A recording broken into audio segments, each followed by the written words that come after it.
Selamat datang kembali di channel Nuki Haidar dan gua bakal ngebahas match Liverpool yang telah berlangsung semalam di laga pertama Liga Premier Inggris musim 2025-2026 melawan Bournemouth yang berkesudahan dengan skor 4-2 untuk Liverpool, di mana pertandingan semalam benar-benar berjalan roller coaster ya menurut gua. Walaupun walaupun sebetulnya di awal itu menurut gua di babak pertama itu datar lah ya roller coasternya. Dan ya gua langsung aja ngebahas dari segi formasi atau starting line up yang ditunjukkan oleh Arne Slot di pertandingan tersebut, di mana ada Alisson, Kerkez, Van Dijk, Konate, dan Frimpong.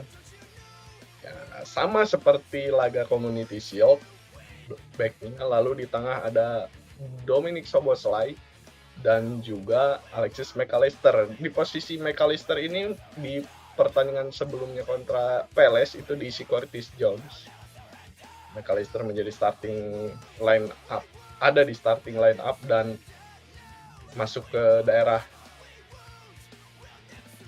sisi menyerang ada Mo Salah, ada Florian Wirtz, Cody Gakpo, dan juga Hugo Ekitike. Ya, memang hanya berubah di McAllister aja yang dibuat starting line up untuk menggantikan Curtis Jones di pertandingan kali ini. Dan sebetulnya untuk masuk babak pertama gua masih melihat, gua nggak tahu apakah ini menurut pandangan gua aja ya, memang ngebahas secara subjektif ini ya, cuma gua ngebandingin ini dengan pertandingan pertama musim lalu kontra Ipswich Town. Gua nggak tahu ini memang strategi Arne Slot atau gimana. Menurut gua Arne Slot yang saya lihat mungkin di babak pertama ini masih meraba-raba gaya bermain Bournemouth gitu. Padahal menurut gua di babak pertama entah kenapa Bournemouth juga bisa dibilang kurang begitu menggigit juga. Memang ada peluang gitu ya yang dilakukan oleh Tavernier itu siapa, dan menjadi shoot on target satu-satunya saya pikir yang dilakukan oleh Bournemouth di pertandingan babak pertama kontra Liverpool. Dan Liverpool memang banyak mendapatkan peluang juga di babak pertama, hasilnya ya kurang begitu baik dan ditangkap juga oleh kiper. Tercatat juga ada on target 4 yang dilakukan oleh Liverpool, dan salah satunya dibuat oleh Hugo Ekitike ini 37. Itu McAllister berani sedikit lebih maju ketika Liverpool nge-build up, dan dia bekerja sama dengan Ekitike melakukan 1-2. Walaupun memang ada semacam clearance yang dilakukan oleh Bournemouth, hanya saja memantul bolanya untuk Hugo Ekitike, dan finishing yang sangat baik dilakukan oleh Hugo Ekitike di menit ke-37 yang membawa Liverpool unggul 1-0. Namun ya setelah itu match menurut gua ya datar, balik lagi ke datar sesuai yang apa yang gua bilang di roller coasternya datar gitu. Dan selesai babak pertama dengan keunggulan Liverpool 1-0, dan masuk babak kedua gua ngelihat Liverpool di awal babak kedua itu menekan. Ini benar-benar ya, memang mungkin Arne Slot kadang mempunyai strategi seperti ini. Jadi Liverpool ngepres untuk menyerang Bournemouth dan mendapatkan gol langsung di menit 49 oleh Cody Gakpo lewat penetrasinya yang baik sekali, melakukan cut inside dari luar kotak penalti ya sebetulnya, dan mengarahkan bola ke sudut kiri gawang dari arah Bournemouth ya, dan mengubah skor menjadi 2-0. Dan gua saat itu berpikir, oh Liverpool mungkin aman ya di sini karena oh dia mau ngepres gitu. Ternyata Bournemouth berhasil memanfaatkan keadaan, entah kenapa saat substitution Liverpool dilakukan, kan ada masuk Wataru Endo dan juga Andrew Robertson. Gua sebetulnya waktu live udah berpikir juga kalau ini Arne Slot ini tidak atau gimana. Gua sebetulnya ngerti juga posisi Wataru Endo itu dibuat di sisi kanan dulu, nanti mungkin Arne Slot, nggak mungkin juga dan bener sih, dan di jangkar dia akan mengganti salah satunya dan Endo diubah posisinya ke situ. Walaupun gue juga nggak ngerti siapa yang bakal ngisi posisi kanan. Memang ada Joe Gomez yang pada kenyataannya masuk, tapi itu langsung dipanis gitu oleh Bournemouth. 2 kali bahkan golnya itu dipanis menurut gue dari sisi pergantian pemain. Endo memang terlihat maju ke depan dan serangan Bournemouth dari sisi kanan Liverpool, Konate berusaha untuk mengcover posisi Endo dan gagal, berhasil melakukan crossing pemain Bournemouth dan diselesaikan oleh Semenyo. Gua mau bilang dulu juga ya untuk Semenyo yang terkena rasis dari fans Liverpool yang tertangkap kamera ya ketika dia mau melempar throw in, lemparan ke dalam di babak pertama tadi, dan ya Semenyo langsung memperkecil keadaan di menit 64. Robertson pun dan Van Dijk tidak bisa menghadang Semenyo dan membuat gol pertama untuk Bournemouth. Gua langsung berpikir, wah ini kayaknya oleng nih Liverpool nih. Langsung keluarlah satu pemain lagi, McAllister digantikan oleh Curtis Jones dan Endo ditaruh di jangkar, sementara ada Joe Gomez yang ada di sisi kanan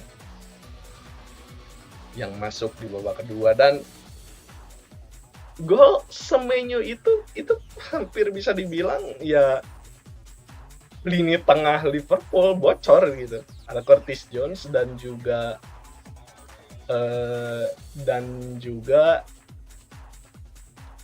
Wataru Endo itu jebol lewat penetrasi Bournemouth dari sisi tengah, karena di depan pun Ekitike ini diganti. Ini hampir sama dengan match Liverpool kontra Bournemouth, kontra Crystal Palace di Community Shield, dan ya mungkin di saat itu ya Arne Slot langsung memutar otak lagi dan pada akhirnya memasukkanlah Federico Chiesa yang menjadi pahlawan, bisa dibilang ya pahlawan menurut gue untuk match kali ini. Di menit 88 dia membuat Liverpool unggul lewat scrimmage di kotak penalti Bournemouth. Ya masih memang belum aman sih ketika 3-2, namun Salah memang ada shoot on target yang dilakukan oleh Mo Salah di pertandingan kali ini. Cuma menurut gua Mo Salah juga mungkin tak kenapa seperti ada yang kurang gitu dari Mo Salah di 2 pertandingan awal ini. Ya mudah-mudahan kedepannya bagus ya. Dan Mo Salah itu dia bener-bener berusaha sendiri. Kita tahu lah waktu dulu gol-golnya Mo Salah ketika berpartner di sisi kanan ada Trent Alexander-Arnold, gol-gol penuh speed, direct ball, Mo Salah langsung lari. Ya Frimpong digantikan gitu di babak kedua ini. Dan memang Frimpong yang saya lihat bukan tipikal yang sama dengan Trent Alexander-Arnold. Walaupun ada memang defense-nya, walaupun terkadang juga kita melihat Frimpong terlewati juga. Mo Salah akhirnya menutup skor 4-2 Liverpool. Menit 94 dia mencetak gol yang dia sangat berusaha keras untuk mendapatkan bola dan dia lari langsung gocek-gocek dan tendangan kaki kanannya on target ke gawang dan membuat Liverpool menang 4-2 dan untuk sementara ada di puncak klasemen Premier League musim ini, dan ya karena match lain belum bertanding ya. Tapi ada yang satu hal yang mungkin yang gua lihat, kalau misalkan gua mau ngebandingin dengan match musim lalu menghadapi Ipswich Town, waktu itu Liverpool di babak kedua dia berhasil menekan dan juga bisa menguasai jalannya laga di babak kedua kontra Ipswich Town. Ya memang mungkin compare gue terlalu jauh gitu, tapi Ipswich Town ya. Dan Bournemouth, tidak hanya Bournemouth, Crystal Palace atau bahkan tim-tim lain di musim sebelumnya juga menuju akhir musim berhasil gitu untuk menyamakan skor atau membuat pertandingan menjadi seimbang ya. Dan itu mungkin menjadi salah satu hal yang perlu diperhatikan oleh Arne Slot. Gua nggak tahu pergantian pemain tadi seperti gimana, memasukkan Wataru Endo dijadikan fullback, walaupun gua juga tahu sebetulnya akan ditempatkan lagi di tengah pada akhirnya. Tapi ini harusnya menjadi pelajaran juga seharusnya untuk Arne Slot ya. Gue yakin pasti belajar lah untuk itu kan. Ya jadi nggak usah mungkin kayak memain-mainkan posisi-posisi pemain gitu, seperti dipaksakan. Dan gue nggak tahu ini apakah memang keputusan Arne Slot sendiri atau mungkin karena tim ada Gio Van Bronckhorst juga yang ada di bench untuk memberikan masukan kepada Arne Slot.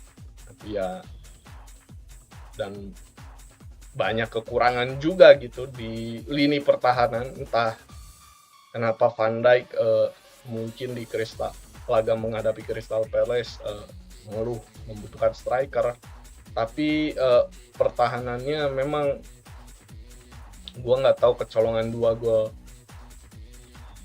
Ya mungkin memang wajar juga sih ngelihat Liverpool kecolongan 2 gol seperti itu, tapi ya seperti belum ada perubahan.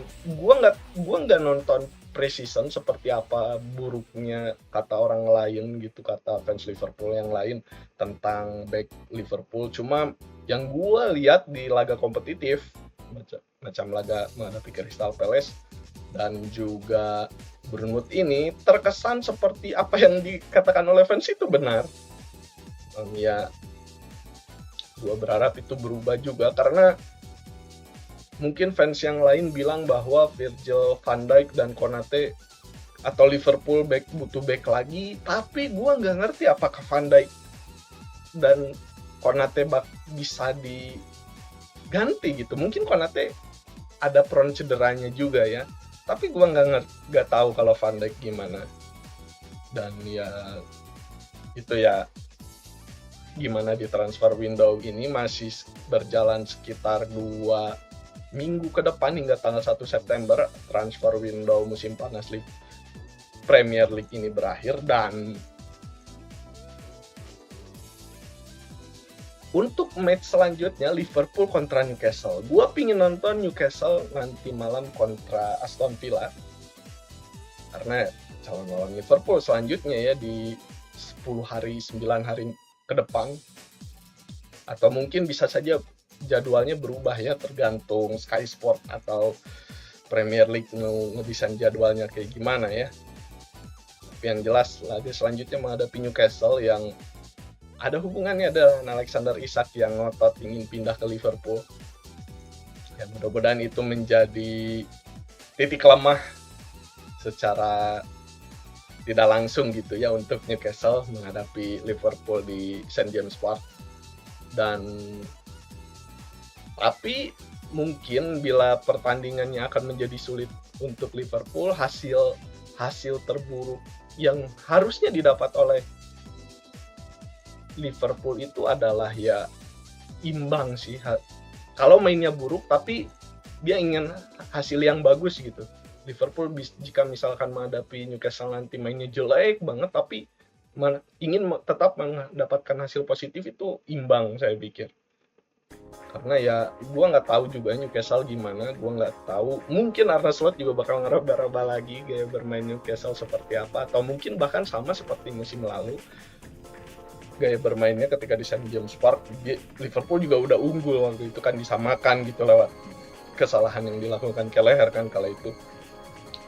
Dan ya gue berharap Liverpool, walaupun jujur entah kenapa gue ngelihat Liverpool ringkih mungkin di musim ini. Gue nggak tahu apakah ini hanya apa yang gue tangkap gitu ya tentang Liverpool di 2 pertandingan kompetitif awal Liverpool musim ini. Tapi ya mudah-mudahan gue tetap ingin melihat Liverpool menang ya, optimisme gampang lah ya. Dan sekian mungkin untuk review Liverpool kali ini ya. Live reaction selanjutnya Newcastle kontra Liverpool di Premier League pekan kedua. Nothing but love, thank you very much. Mungkin ada yang nonton, terima kasih. Mungkin like, subscribe, share, komen bila berkenan. Kita bertemu lagi di live reaction selanjutnya. You'll never walk alone.